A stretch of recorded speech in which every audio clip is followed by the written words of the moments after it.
વડોદરા અને સમગ્ર ગુજરાતના તમામ વાચકોને, ફોલોઅર્સને લોકસત્તા જનસત્તાના આ 75મા વર્ષમાં પ્રવેશ બદલ લોકસત્તાની ટીમને અને સમગ્ર એમના ચાહકોને હું ખૂબ ખૂબ શુભેચ્છાઓ અને અભિનંદન પાઠવું છું.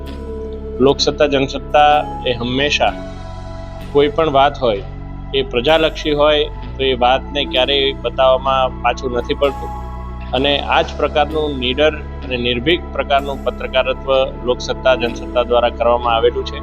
અને હવે એક નવું સોપાન વડોદરા ફેમિલી ફેસ્ટ કે જે 1 મહિના સુધીનો એક એવો ઇવેન્ટ કે જેની અંદર વડોદરા જ્યારે સંસ્કારી નગરી અને કલાનગરી હોય તો વધારેમાં વધારે કલા રસિકોને માણવા માટેનું કોઈ એવું સ્થળ મળે કે 1 મહિના સુધી નવીન વાતો, પછી એ આજે કુમાર વિશ્વાસજી સાથેનો સંવાદ હોય કે પછી કૈલાશ ખેરજી સાથેનું મ્યુઝિકલ ઇવનિંગ હોય.